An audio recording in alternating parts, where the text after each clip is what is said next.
Ito tayong tuyo. Mainit na yata ito.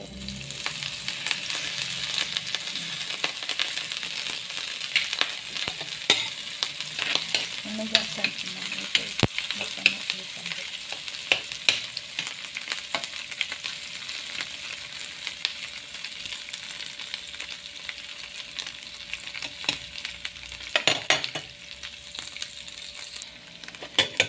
Kailangan tamang luto dito. Kasi pag alanganin ang luto dito makunat.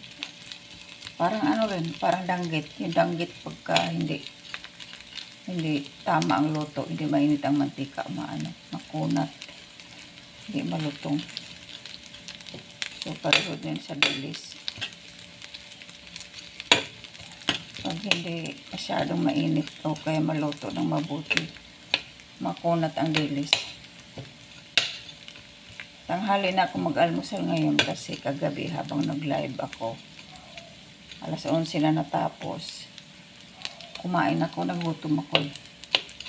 Kaya yun. Ano lang naman, tinapay lang naman kinain ko. Kaya busog pa ako pagising ko.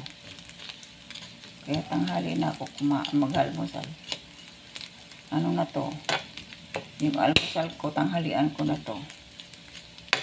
So, ang tanghalian ko, mamaya naman bandang alas 3. Ganon. Pag busog pa, wag kumain. Kailangan hintayin na magutom. Para hindi ma-overweight. Matagal pa ito. Halo-halo. Ayan, luto na.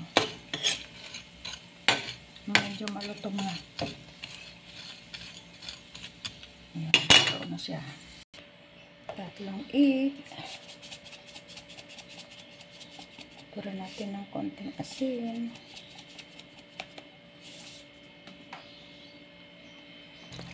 Ang gusto ko sa luto na to, ano lang, medyo half cook lang.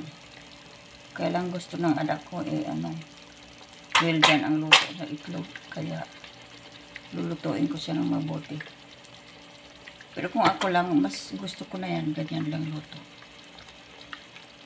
Medyo half cook lang. Sarap yung half cook eh. Kaya lang ang kasama ko gusto well done. Kaya i-well done natin yan. Good morning, good morning. Nakaluto na akong kanin. Ayan o. Kanin ko. Mag-almusal na ako after nito.